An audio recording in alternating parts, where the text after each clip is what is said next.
পিপিলিকার পাখা জ্বালায় মরিবার তরে।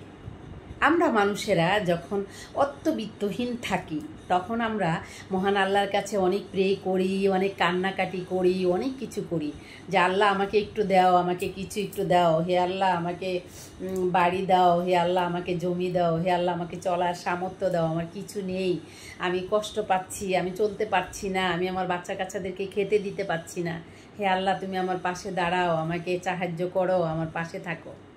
আমরা এইসব কথাগুলো বলতে থাকি আল্লাহর কাছে। যখন আল্লাহর কাছে প্রচণ্ড কান্নাকাটি করি, আল্লাহ যখন আমাদের কান্নাকাটি শুনে ফেলে, আমাদেরকে যখন একটু অর্থ সম্পদ দান করে, তখন আমরা কি করি জানেন? অহংকারে আমাদের একদম বুকটা ভরে যায়। তখন আমরা মানুষের সঙ্গে অর্থ সম্পদ নিয়ে অহংকার করি। কি করি? আমরা মানুষকে তুচ্ছ করে কথা বলি। আমরা কি করি? আমরা মানুষদেরকে বলি যে তুই কোথায় আর আমি কোথায়, তোর কি আছে আর আমার কি আছে। কার সঙ্গে কথা বলছিস সাবধানে কথা বলবি, জেনে শুনে কথা বলবি, বুঝে শুনে কথা বলবি। আমরা কোনো মানুষ কাছে হলেই, কোনো মানুষের সঙ্গে কথা হলেই আমরা অর্থ সম্পদের বড়াই দেখাই, আমরা অর্থ সম্পদের ভরাই দেখাই, মানুষকে তুচ্ছ করে কথা বলি, মানুষকে মূল্যায়ন করি না, মানুষকে আমরা মানুষ বলেই গণ্য করি না। আল্লাহ তাআলা আমরা যখন অনেক বেশি অসহায় থাকি, আল্লাহ তাআলার কাছে আমরা অনেক কান্নাকাটি করি, আল্লাহর কাছে অনেক প্রে করি, আল্লাহ তখন আমাদের কথা শুনে আমাদেরকে যখন একটু অর্থ সম্পদ দেয়, তখন আমাদের ভিতরে একটা অহংকার চলে আসে। তখন আমরা মানুষকে মানুষ বলে গণ্য করি না। সে সময় দেখেন, একটি কথার উদাহরণ দিচ্ছি। যেমন ধরেন, যারা বংশগত মানুষ, যাদের অনেক অর্থ সম্পদ রয়েছে, যারা মনে করেন কোটি কোটি টাকার মালিক, তারা আসলে কোনো দিন অর্থ সম্পদ নিয়ে অহংকার করে না। আর কারা করে জানেন? যারা হঠাৎ করে একটু পয়সা হয়ে যায়, যাদের হঠাৎ করে একটু অর্থ সম্পদের মালিক হয়ে যায়, তারাই অর্থ সম্পদ নিয়ে বড়াই করে, তারাই অর্থ সম্পদ নিয়ে মানুষের সঙ্গে অহংকার করে। একটি কথায় আছে না, দেখবেন আপনি যদি নদীর ঘাটে যান বা কোথাও পানি আনতে যান, সেই ক্ষেত্রে আপনি হাফ কলসি পানি কলসিতে নিলেন, দেখবেন সেই পানিটা নিয়ে আপনি আসতেই পারবেন না। কলসির পানি শুধু ঠকর ঠকর ঠকর ঠকর লড়তে থাকবে আর আপনার সারা শরীর ভিজিয়ে দিবে। আপনি হেঁটে হেঁটে হেঁটে হেঁটে কখনোই আসতে পারবেন না, স্বস্তি পাবেন না আপনি। আর সেই কথাটাই হচ্ছে, আপনি যদি আবার একটা ভরা কলসি ভরে আপনি কাঁধে নিয়ে আসেন, কলসি একবারে লড়বে না, একবারে শান্ত হয়ে আপনার কুলে বসে থাকবে। সেটা হচ্ছে, আমি জাস্ট একটা উদাহরণ দিলাম, বুঝতে পেরেছেন? যাদের অনেক কোটি কোটি টাকার সম্পত্তি রয়েছে, যারা অনেক বংশগত মানুষ, যারা বংশগত বড়লোক, যারা হচ্ছে খানদানি বংশ, তারা কখনোই অর্থ সম্পদ নিয়ে মানুষের সঙ্গে অহংকার করে না, অর্থ সম্পদ নিয়ে কখনো মানুষের সঙ্গে বড়াই করে না। তখন আমরা যখন এরকম হিংসাটা আমাদের মধ্যে, যখন আমাদের মানুষের মধ্যে চলে আসে, তখন আল্লাহ তাআলা আমাদেরকে পরীক্ষা করার জন্য যতটুকু সম্পদ আমাদেরকে দেন, সেই সম্পদটাকেই আল্লাহ আবার আস্তে আস্তে আস্তে আস্তে আমাদের কাছ থেকে কেড়ে নিয়ে যান। কিভাবে নেন আপনি তখন বুঝতেই পারবেন না। হঠাৎ করে কি একটা চাপ আপনার উপরে পড়ে যাবে, এই বিপদ না ওই বিপদ, ওই বিপদ না ওই বিপদ, একটা না একটা কিছু আপনার মাথার উপর চেপে যাবে। তারপর আপনি দেখবেন যে এত একটা ঝামেলার মধ্যে পড়ে গেছেন, এত একটা সমস্যার মধ্যে আপনি পড়ে গেছেন, আপনি নিজেই ধারণা করতে পারবেন না কোথায় থেকে যেন উড়ে এসে আপনার উপরে সমস্যাগুলো পড়ে যাবে, কোথায় থেকে যেন উড়ে আসবে গায়েবীভাবে। আপনি বুঝতেই পারবেন না কোথায় থেকে গায়েবী বিপদ আপনার উপর চলে আসছে, আপনি কইতেই পারবেন না, আপনি বুঝতেই পারবেন না।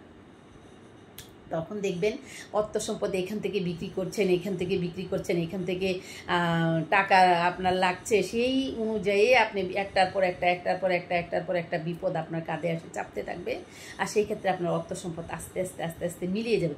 কিছুদিনের মধ্যেই আপনি যে জায়গায় রয়েছেন ঠিক সেই জায়গায় চলে আসবেন। আপনি ভাবতেও পারবেন না কি হয়েছে আপনার সঙ্গে, আপনি বুঝতেই পারবেন না কি হয়েছে আপনার সঙ্গে, কি করে আবার আপনি যে জায়গায় ছিলেন সেই জায়গায় এসে দাঁড়িয়ে গেছেন। একবার চিন্তা করেছেন? ভেবে দেখেছেন?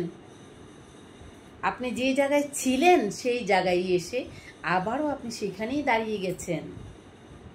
কেন কেন দাঁড়িয়ে গেছেন? শুধুমাত্র আমাদের মিথ্যে অহংকার আর আমাদের সম্পদ নিয়ে অহংকার করা, মানুষকে তুচ্ছ করা, মানুষের সঙ্গে বর্বরতা করা, মানুষের সঙ্গে মানুষকে কষ্ট দিয়ে কথা বলা, সেটাই হচ্ছে আমাদের জীবনের কাল হয়ে দাঁড়ায়। বুঝতে পেরেছেন? সেটাই আমাদের জীবনে কাল হয়ে দাঁড়ায়। আপনি অর্থ সম্পদের মালিক হয়েছিলেন, আপনার কাছে অনেক সম্পদ ছিল, কিন্তু দেখবেন ঠুস করে সব কিছু উড়ে চলে গেছে। কোথায় গেছে আপনি বলতেও পারবেন না, শেষ হয়ে গেছে সব কিছু। আবার আপনি যেখানে ছিলেন সেখানে এসে দাঁড়িয়ে যাবেন। তাহলে দেখেন, অর্থ সম্পদ নিয়ে কখনো অহংকার করতে নেই, টাকা পয়সা নিয়ে কখনো অহংকার করতে নেই, শিক্ষা দীক্ষা নিয়ে কখনো অহংকার করতে নেই, মান সম্মান নিয়ে কখনো অহংকার করতে নেই। অহংকার জিনিসটা আল্লাহ তাআলা পছন্দ করেন না। একটি কথা মনে রাখবেন, সেটা হচ্ছে, সে কথাটা হচ্ছে যে সকালবেলা বাসারে ভাই, ফকির সন্ধ্যাবেলা। অর্থ সম্পদ, টাকা পয়সা সেসব দিয়ে আল্লাহ কিছু কিছু মানুষকে পরীক্ষা করেন। তারা সেই সম্পদের ভার নিতে পারবেন কিনা, তারা সেই সম্পদের ভার মাথায় রাখতে পারবে কিনা, তারা সেই টাকার কামড় সহ্য করতে পারবে কিনা, সেটার জন্য আল্লাহ তাআলা তাদেরকে কিছু দিয়ে তাদেরকে পরীক্ষা করে। তারপরে যখন দেখে যে সেটার কামড় সে সহ্য করতে পারছে না, মানুষকে ছোট করে কথা বলছে, অহংকার করছে, দম্ভ দেখাচ্ছে, তখন আল্লাহ তাআলা কি করে, যে ওর কাছে অর্থ সম্পদ থাকলে ও সব কিছু ধ্বংস করে দিবে, মানুষকে মানুষ বলে গণ্য করবে না।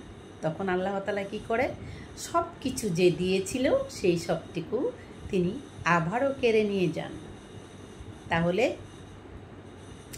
একটি কথাই আমরা মনে রাখবো, সেটা হচ্ছে অর্থ সম্পদ নিয়ে আমরা কখনো অহংকার করব না, কখনো আমরা শিক্ষা দীক্ষা নিয়ে অহংকার করব না, কখনো আমরা রূপ নিয়ে অহংকার করব না, কখনো আমরা কি বলবো আপনাদেরকে, কখনো আমরা মান সম্মান নিয়েও কখনো অহংকার করব না।